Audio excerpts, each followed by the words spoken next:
Andrew Wakefield, thank you for joining me in the trenches. Did the COVID era change you? You know, paradoxically, it gave me hope because so many people woke up.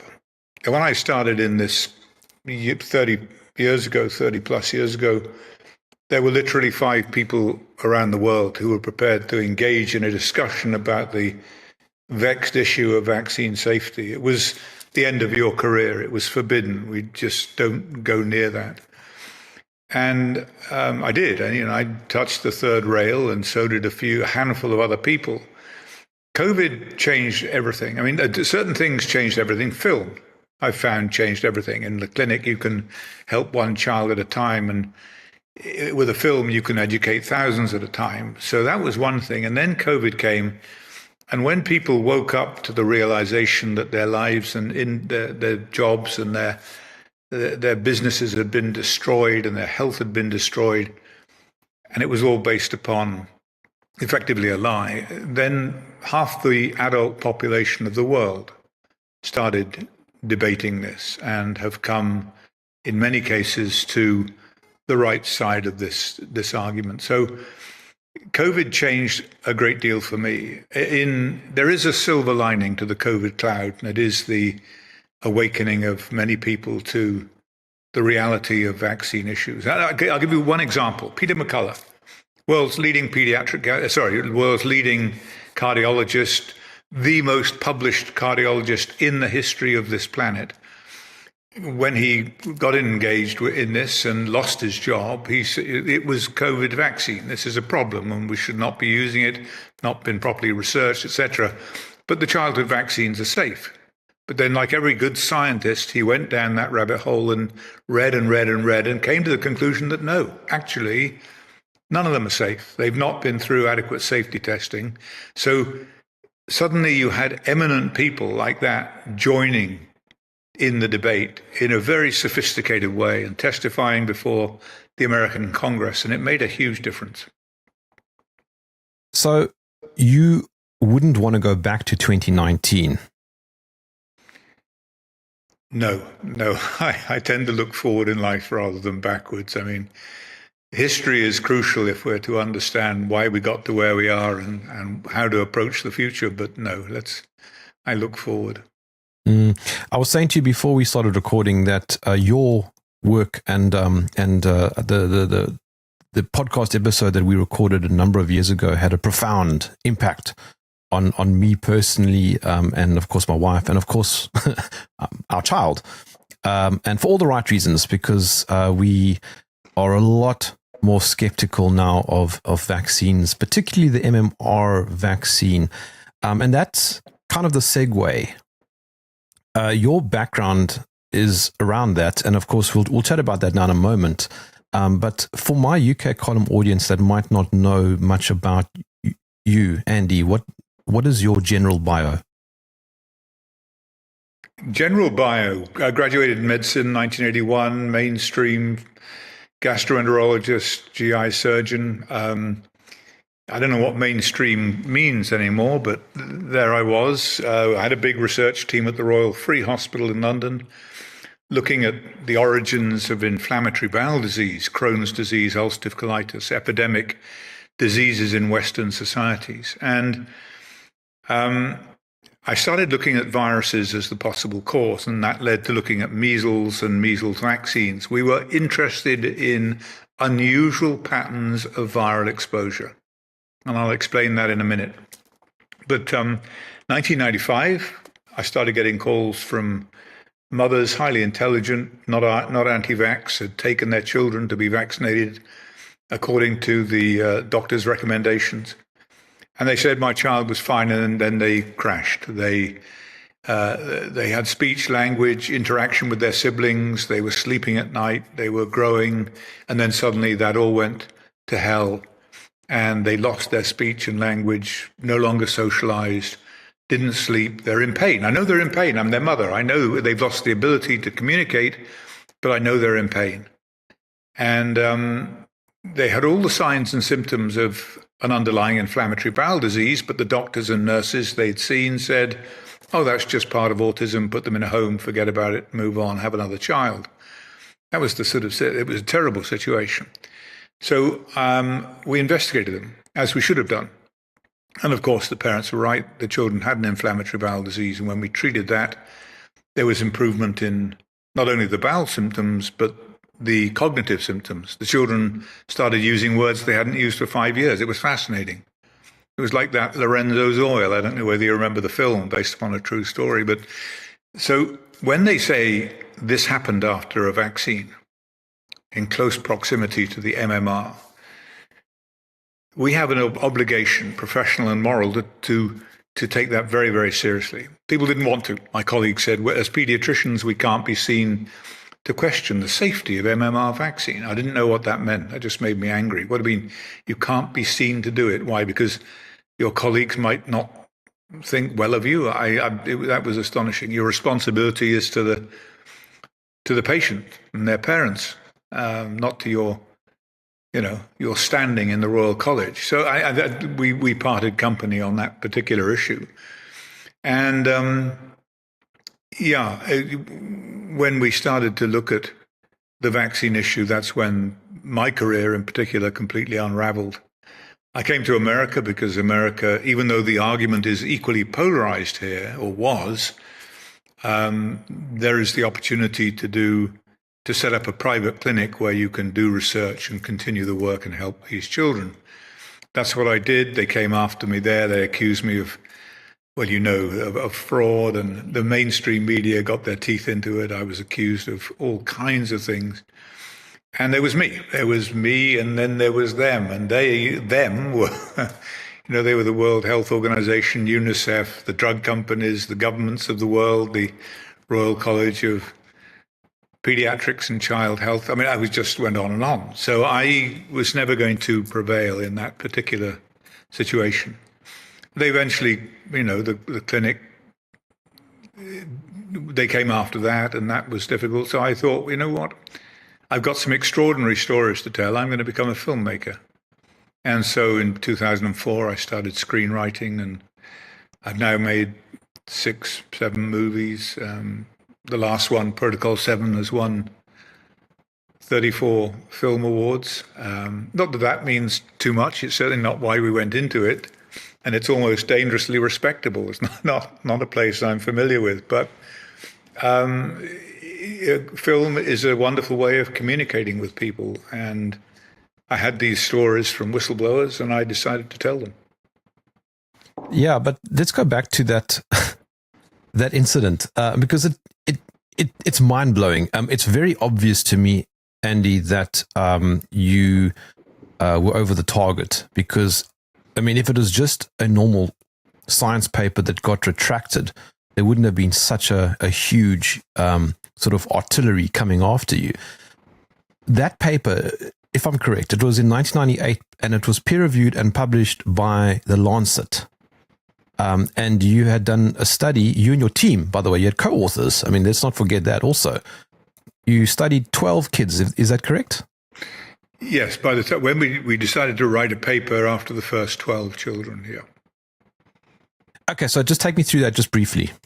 Sure. So the Lancet paper was a case series. It's very important to stress what a case series is. A case series, this is the way in which human disease syndromes are almost invariably described in the literature when they're found for the first time.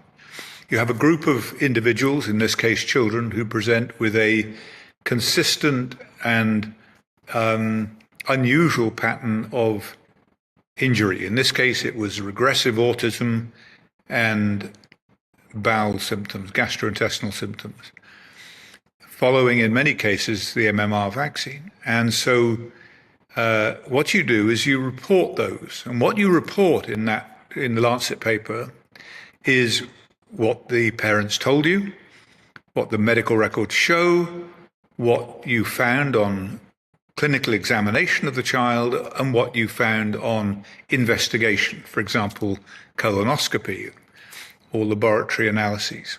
And you can make no conclusions about causation.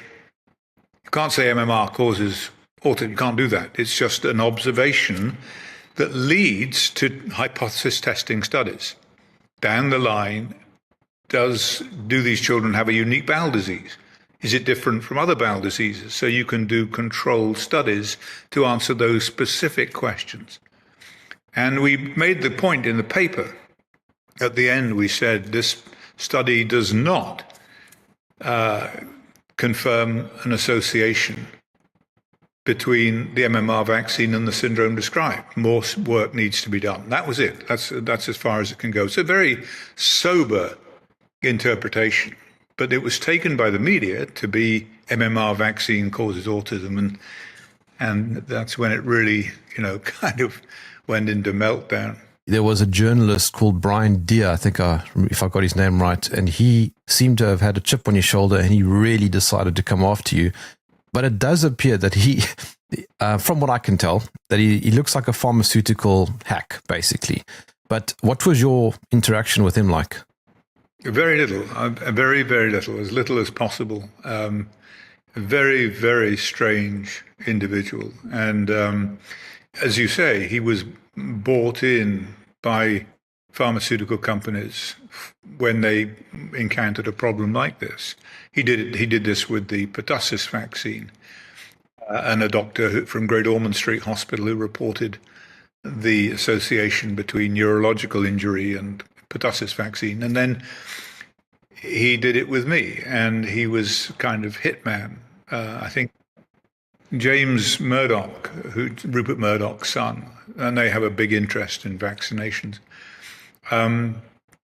He was put onto the board of GlaxoSmithKline, the UK's biggest manufacturer of MMR, in fact, Europe's biggest manufacturer. And his aim was to protect the reputation of that company in the media. And I was his target, and he came after me. And he recruited, or Brian Deere was recruited as a consequence of his involvement. And what an interesting story is that we ultimately sued Brian Deere and the British Medical Journal for defamation, because what they'd said was so wrong, so outrageous. And my question to your audience, why would you do that? When you sue someone, all the facts, every single word gets laid out in the public domain for anyone to scrutinize. If you had committed fraud, unless you were totally insane, which I don't think I am quite yet, why would you do that? Why would you spend, for example, raise $3 million to fight this kind of litigation merely to have what Brian Deere said confirmed worldwide? You wouldn't do it. I mean, you'd have to be literally off your rocker. And so we lost that case, not because it never went to court. We were denied jurisdiction. So it never got tested on the merits of whether they'd been defamatory or not. It just, someone very high up, despite all legal precedent, said, you don't have jurisdiction.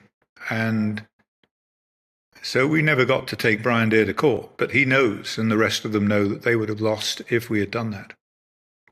But there's something obviously weird about that whole thing. I mean, firstly, the Lancet did publish the paper, and then they retracted it, which means that they were pressured by the pharmaceutical industry. Yeah, no, it was a threat to the vaccine market. It opened up the possibility of huge liability, and for injuries already incurred, children damaged. It was a massive, and it was the future of the pharmaceutical industry was vaccines. It was vaccines. There were vaccines for everything. They were throwing new vaccines into the market all the time. And that's where the future was for them. And so they had to grow. They had to satisfy their stockholders. And so it was unthinkable that vaccines could be causing this, and therefore it wasn't allowed to be. But I mean, if you look up this particular story, every website comes up saying that this led to a decrease worldwide in vaccinations and an increase in measles. Yes, I mean, people have analyzed this back and forth. I said at the time and I make this very clear, I would suggest that parents have the option of the single vaccines, because we didn't see this to anything like the same extent with the single vaccine. Parents reported an association with MMR. Was there some effect of the combination that was idiosyncratic? And we didn't know, but it was a reasonable hypothesis. And at the time, in the UK and in the US, the single vaccines were available. So a parent could opt to take one or the other. They were protecting their child, but they were just choosing how to do it. And the British government then, in that year, took away the importation license for the single vaccines. Merck in America unilaterally withdrew the availability of single vaccine. And I said to them, the girl from the Public Health Laboratory Service in the UK is responsible for this. I said, why would you do that? Why would you, if your concern is protecting children from measles, principally, why would you take away a parent's options for how they do that? And she said, because if we allowed parents the choice, it would destroy our MMR program. That's astonishing. Her aim, her wish, her desire was to protect the program and not children. That was what they were trying to protect. And it was a real revelation. Elizabeth Miller was her name. Vaccines are one of the largest pharmaceutical products in the world. Something like $85 billion annually. I think the only other thing that's bigger than that is, I think, oncology or something. But I mean, the vaccine market effectively is almost the size of Hollywood. I mean, that is huge money, and it's growing, which is a big red flag. Yeah, it's growing massively, and they want to introduce more and more vaccines, different strain vaccines. I mean, and the problem is this. The problem is that in this country, in the US, there is no liability for death or injury caused by vaccines that are on the childhood schedule. And there are many. There are now 74 plus vaccines before you graduate from high school. And the problem with that is that, so you have a mandatory market. The children have to have these vaccines in many states to go to school. And so there's a mandatory market and no liability. You can't be sued. So they've got the perfect business model. They've got a mandatory capture population and no liability for death or injury caused by the vaccine. All they can do is make a profit. Because in 1986, they introduced the National Childhood Vaccine Injury Act, which protected the industry from liability. They said the industry held the feet of the government to the fire and said, if you want us to go on producing these vaccines, then you're going to have to indemnify us because it's not a big profit margin for us and we're going to pull out of the market and children will die of pertussis. How do you feel about that? That's the kind of blackmail that was exercised on the government. And so a huge mistake, in my opinion, the government introduced a no-fault compensation system where there's a tax on every vaccine. So the individual, the people, the public pay for it, not the industry, not the government. Pay for it, and then if children are injured, they're compensated from that fund. And it just gave the industry a get out of jail card. They had, like I say, mandatory market. All they could do is profit. What a great business model. But I'm not following, Andy, because if vaccines are safe and effective, why do you need protection? Why do you need liability protection? Absolutely, because they're not. And they know they're not. And that's the truth. And when we say vaccines, we are referring to all vaccines, not just MMR. Yeah, all vaccines, because the safety studies for all vaccines have been wholly inadequate. They have not tested the safety of the vaccine in populations of completely unvaccinated versus fully vaccinated children, the so-called vax-unvax study. They've not done that. That's done for every drug that goes on the market, but not for vaccines.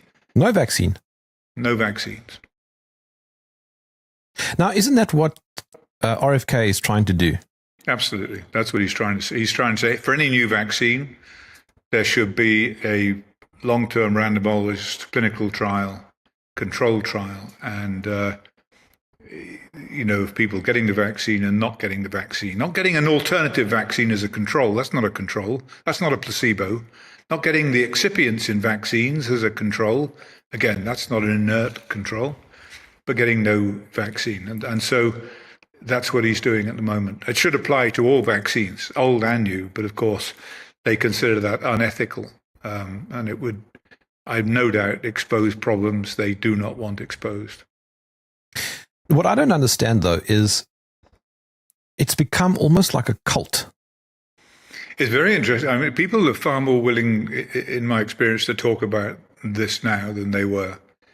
COVID has really brought it into the public limelight. People know that there are problems. Everyone's got a relative or a family member or whatever who has suffered some kind of injury, sudden death, cardiac death after the vaccine, third or fourth dose. It's invariable. The truth will come out. The truth is coming out.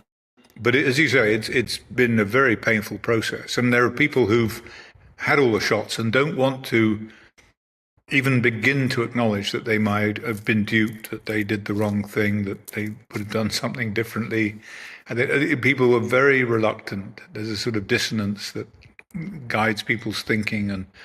But it's been very destructive because, as you say, family units are falling out because some did and some didn't get vaccinated. And same in my own family. But post your Lancet moment in history, you went into films and then you did Vaxxed. After in early 2000, I think I went to testify before the US Congress on this issue, and afterwards I met with the CDC and the Centers for Disease Control and Prevention scientists in Cold Spring Harbor laboratories, and they said to me, Dr. Wakefield, every child gets MMR, only a few get autism. How do you explain that? And I said, well, you know what? That's medicine. A lot of people smoke. Some people get lung cancer. Who does, who doesn't? We don't know why. Cofactors, genetics, we don't know. But we believe that one of the cofactors in vaccination and autism is the age of exposure to MMR. The younger you get the vaccine, the greater the risk. Why? Because the younger you get measles, if you get measles, natural measles under 1, then the chances of a serious outcome are much worse than if you're over 1, intuitively, because the immune system is more developed or whatever it may be. So I think that age of exposure is very important. And they went away and they tested that hypothesis. And they found it to be exactly true. Children who got the MMR vaccine younger were at much greater risk of autism than those getting it after 24 and 36 months. And what did they do? They spent the next 14 years covering up the data, putting alternative data in its place, destroying the documents, and publishing a paper that said MMR vaccine was safe. It was an absolutely appalling scientific fraud that had enormous and far-reaching consequences for American children and, by proxy, children of the world. This is what the CDC says. It's safe to go back in the water. No, it's not. And then in the end, the senior scientist on that study, Dr. William Thompson, who was really the key figure in Vaxxed, the documentary Vaxxed, William Thompson, who had designed that study at the CDC, collected the data, analyzed the data, written the paper, came forward and said, I can't live with this anymore. We've done a terrible thing. Here is all the data. I kept it. My colleagues destroyed it, threw it into a dumpster. I kept it because I knew that was illegal. And so we discovered the greatest fraud ever in the history of childhood vaccine. And we decided to make a documentary about it. And of course, the critics said, oh, you've just made that up. That's just typical of you, Wakefield. Well, let me tell you this. If we'd made it up, if there'd been one word of a lie, one mistake in that movie, we would have been sued to the moon and back. There was not a whisper, not a single whisper. Why? Because they knew every word was true, and it went right to the top of the CDC hierarchy. So that movie really had a dramatic impact worldwide, not least of which is it got into Tribeca Film Festival, one of the great film festivals in North America, and it was then censored. It was pulled up the first time ever in Tribeca history. The movie was censored. A few days later, Robert De Niro went on television saying we shouldn't have done that. Everybody should see this film, and it exploded worldwide. You couldn't even pay for that kind of publicity. It was amazing.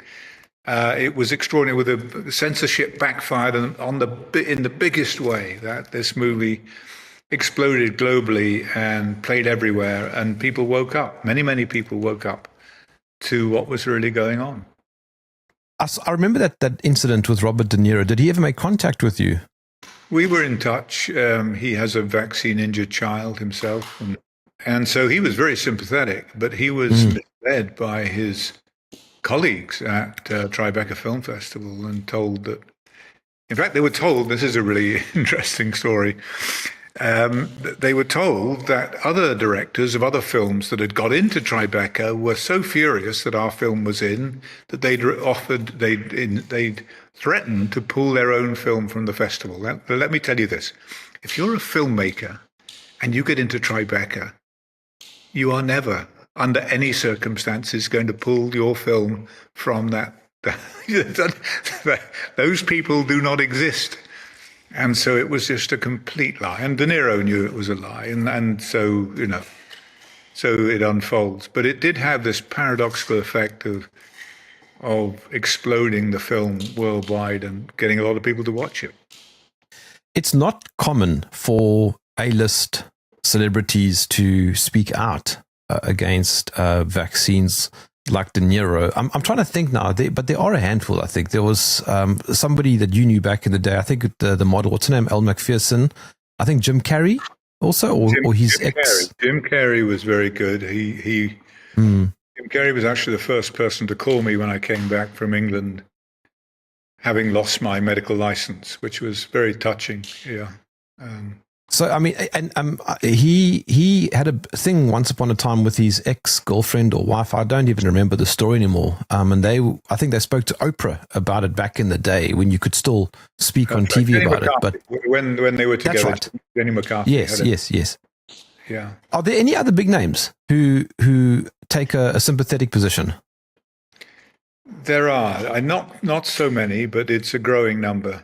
One, because it's become self-evident, and two, because so many children are now injured that their relatives, their grandchildren are being harmed, and so people are forward, particularly in the wake of COVID. So it's a very, very much larger group now than it ever was before.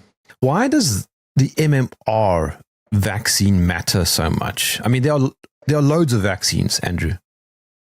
Why does it matter so much? It matters because it's an interesting story. It matters to Merck, who developed the MMR, Maurice Hilleman from Merck, the late Maurice Hilleman. There was no unique license on the measles vaccine. There were a number of manufacturers. It was open season in the marketplace. Maurice Hilleman developed a vaccine for mumps, and Merck had a monopoly in the United States on that vaccine. So Maurice Hilleman decided, corporately a very smart decision, to combine 3 live viruses, measles, mumps, rubella, owning the patent on the mumps vaccine, and get that to be the preferred vaccine of choice, 1 shot rather than 3. And that's what happened. So in the American market, MMR became the preferred vaccine, and that put all of the other measles manufacturers out of business. And Merck cleaned up. And they cleaned up because they owned the patent on the mumps vaccine as part of the MMR. Very smart move. But that really closed the marketplace down. And then in the UK, we introduced the MMR, and we used a strain of mumps which was very dangerous, caused meningitis. It had been withdrawn in Canada, withdrawn in Japan. the British were warned, don't do this. This is a dangerous vaccine. They went ahead and did it anyway. They didn't care. And of course, 4 years later, it had to be rapidly withdrawn because it was causing meningitis.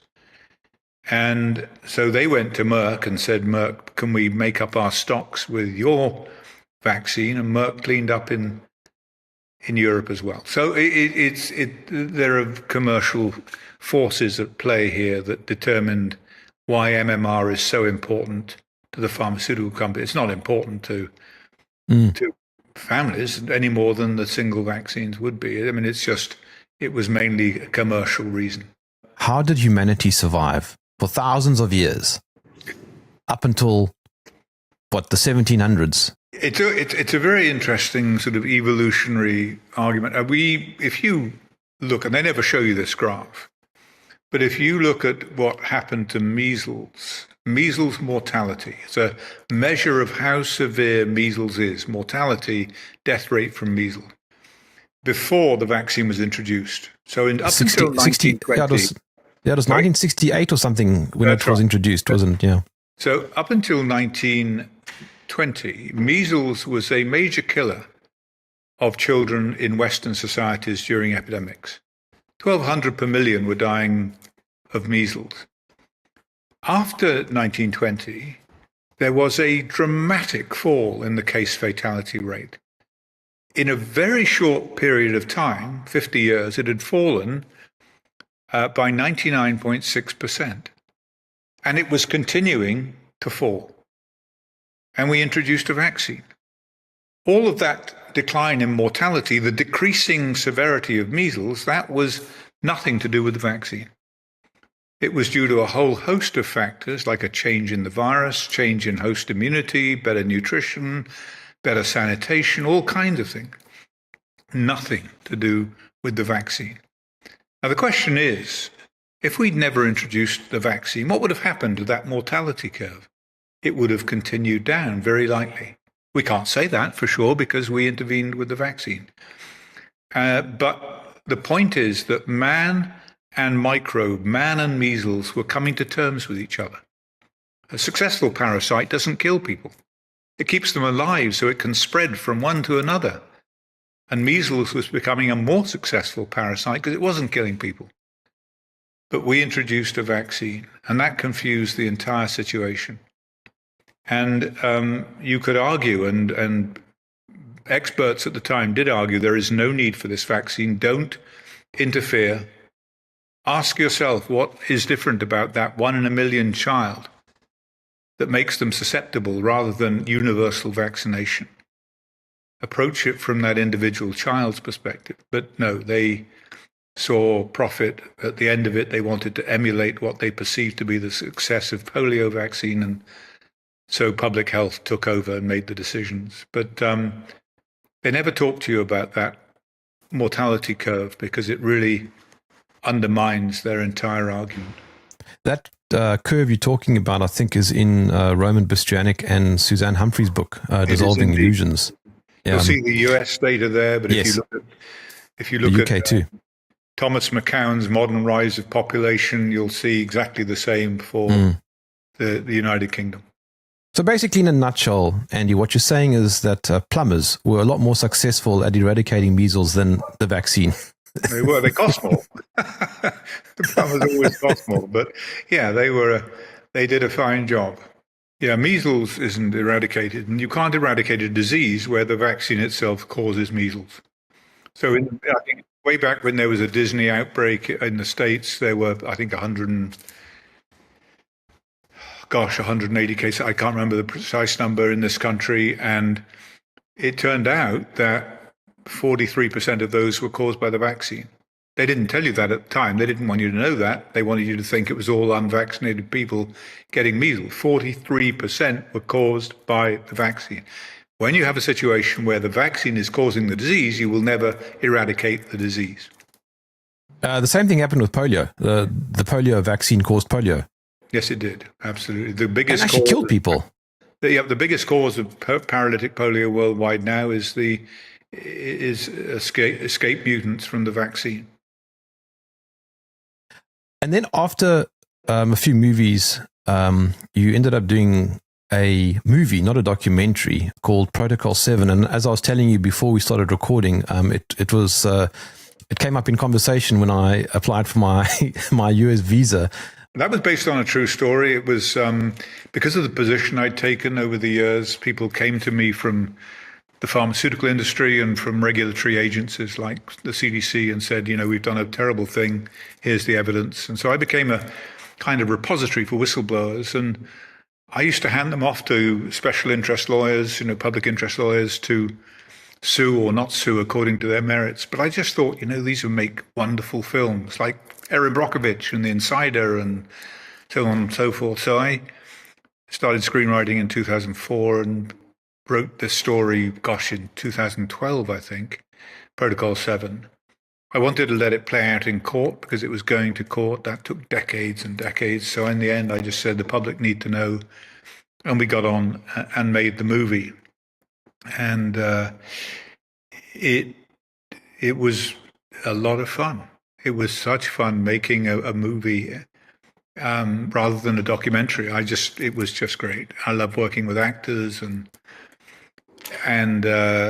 it did really well. It did really well. As I say, it won 34 film awards so far, and it's playing to audiences worldwide. It's available streaming, you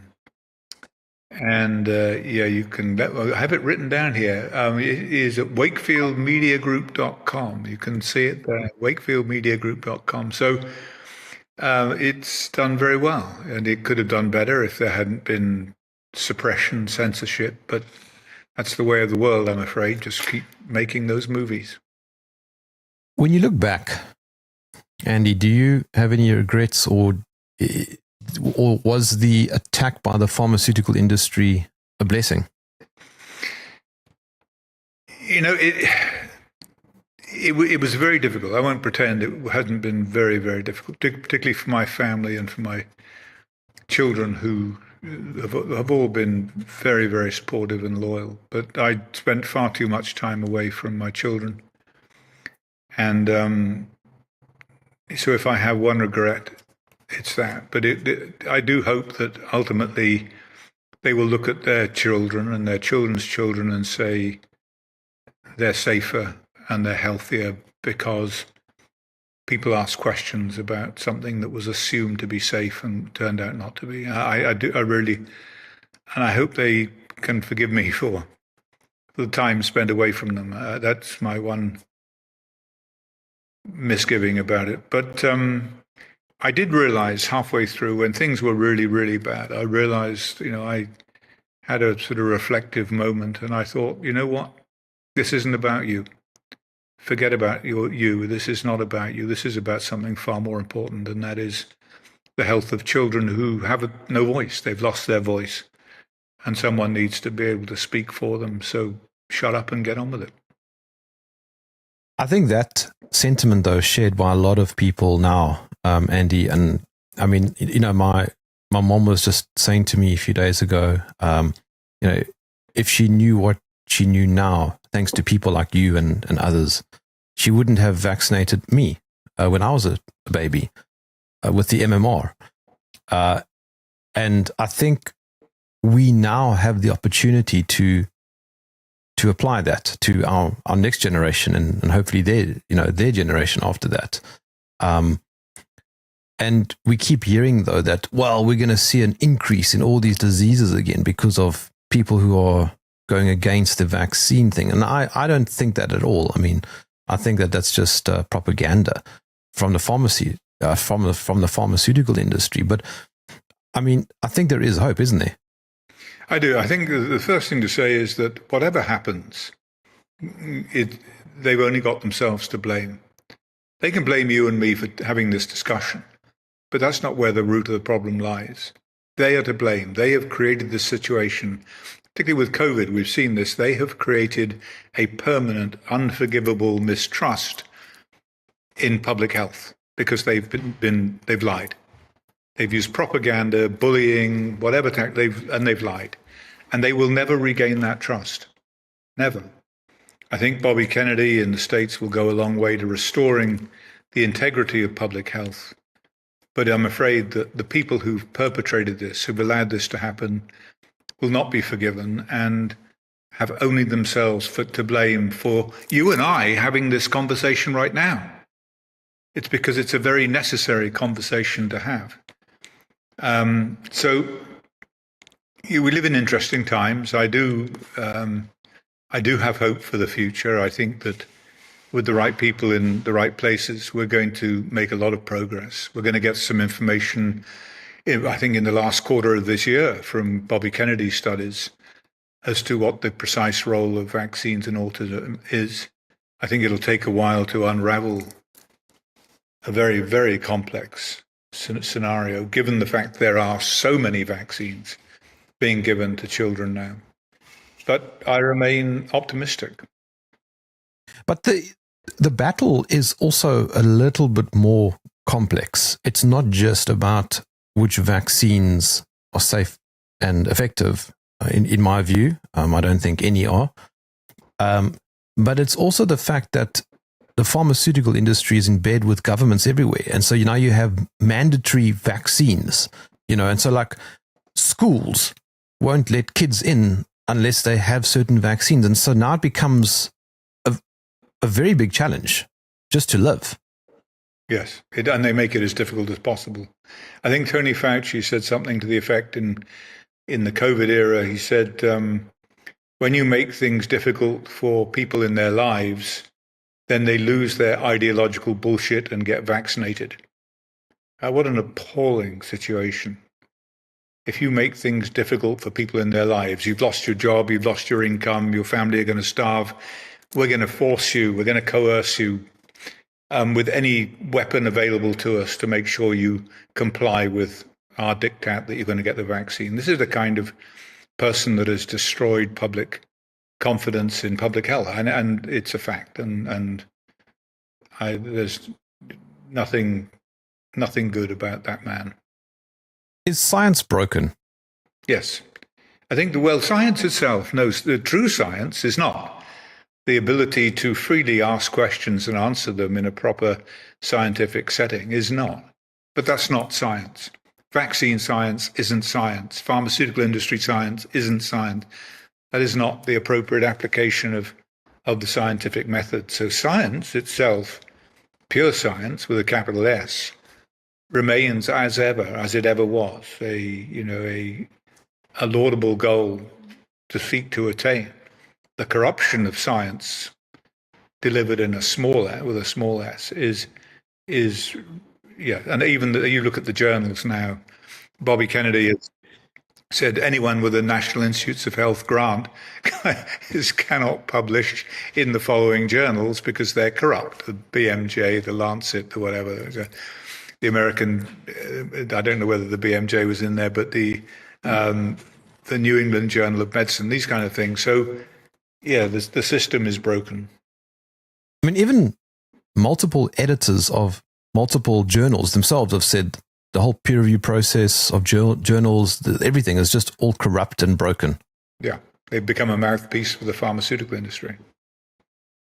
Were you on your own in this? Were you a lone ranger, or did you have scientists, perhaps even in secret, supporting you and being on your side?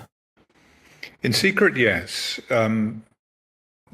Very few were prepared to stand up and be counted. There were some. I mean, a few come to mind. Outstanding people like Marcel Kinsborn, the late Marcel Kinsborn from Tufts University, who would represent children, brain-injured children in vaccine court in America. People like that, but they were a small handful. The pharmaceutical industry now knows that more and more people, there's almost like a critical mass now. I think that's right. I think it's become unstoppable. It's become a major force. And it is a testament to perseverance, I think, that people have kept pushing and pushing, and parents have kept insisting. And in the end, you can move mountains. And occasionally it takes something like COVID to really mobilize a very large number of people, a number of very good scientists. Yes, they've lost their jobs. Yes, they've suffered the same fate as I have in many ways, but they've been resolute in their commitment to answering this question, testifying before Congress and writing papers. And they've survived. They've thrived. They've continued their work. And that's very, very encouraging. What's the moral of the story? Gosh, what is the moral of the story? I guess the story has to be written. The moral of the story, for me, goes back to the clinic, goes back to the clinical arena, goes back to the parent's story, principally the mother's story. And the golden rule of medicine is to listen. In particular, to listen to mothers. Mothers understand their children far better than anyone else on the planet, most certainly more than pediatricians who may never have seen them before. Mothers have an intuitive insight into the well-being of their children. What ails them? What makes them better? Are they suffering? Are they in pain? Whatever it may be. Mothers have to trust that instinct. Doctors, the men in white coats, the men and women in white coats have tried to usurp that extraordinary power, the power of maternal insight. Don't let them do it, because mothers know best. That is what's really kept us alive since the beginning of life on this planet. And so mothers need to trust in their own innate instincts, and fathers need to trust in that gift in their wives or the mothers of their children. So that is, for me, it's a very, very simple message. It's not a complex overarch. It is just what is at the core of all of this. And I've met so many mothers who said, I just knew. I just knew in that clinic. I had this feeling in my gut. It wasn't intellectual. It was visceral. I had this feeling that this was wrong. I knew it was wrong. I wanted to say no, and I didn't. When you hear that voice, trust it, because it's there for a very, very good reason. It's a good point that you're making there, because you're talking about trust, and more specifically, trusting mothers. The last few years, all we've heard is trust the science, trust the doctors, trust the experts. God save us from experts. You remember when Fauci was on TV and he said, if you question me, you question science? The arrogance of that statement. It's exquisite. It says everything you need to know about Tony Fauci. I think, he's a kind of almost a villain on the run in this country now. The way to push back is to arm yourself with knowledge. And the way to do that is to, I don't give advice about whether to vaccinate or not. That's not my job. My job is to make films that do the heavy lifting, that take all of the information and condense it into an entertaining, coherent whole, that do the heavy lifting for parents. So I say, watch facts, watch 1986, The Act, and you and I know that once you start that process, once you go down that rabbit hole, you go down and down and down and down, and you keep digging and you keep reading and you educate yourself, and then, and only then, are you in a position, just like you did, only then are you in a position to go to your doctor and say, actually, doctor, I have the following 350 questions. I'd like you to answer these starting from number one. And do the research, because the information is there. Read the CDC website. Watch facts. Look at the conflicting arguments. And then come to an informed decision, because that's what it all is about at the end of the day, an informed decision about whether to vaccinate or not. If you go to your pediatrician, they'll say, oh yeah, they're safe and effective. That's not good enough. That's not an informed decision. So that's what I say. Please get educated. The information is there. A lot of people have worked very hard to provide that information to you, including, for example, the wonderful book by Suzanne Humphreys, Dissolving Illusions.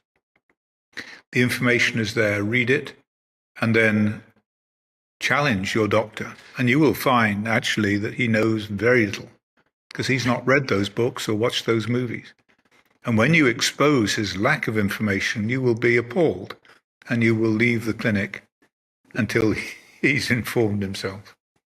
But speaking of being appalled, I'm constantly appalled at friends who do more research on the next car that they're going to buy than on what's going to get injected into their child. Yeah.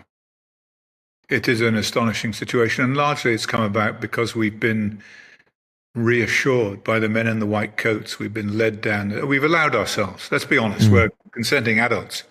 We can make decisions. We've allowed ourselves to be led down this path in the trust that we hold, inappropriately in this case, for men in white coats. Doctors don't always know best. Doctors often make mistakes, and we need to recognize that and challenge it and do our own research. Okay, Andy, how can I follow your films?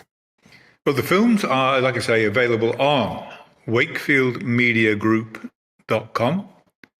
Wakefield Media is quite a mouthful, but there it is, wakefieldmediagroup.com. And if you want to get in touch with us at all, info@wakefieldmedia.com. The other one is to go to Yow TV. 10 people to Yow TV. That's our TV channel, a streaming channel for independent films, and the films are available there as well. Yow is a hybrid Eastern word for freedom. So Freedom TV, YOW.TV. There you are. And on that note, Andrew Wakefield, thank you for joining me in the trenches.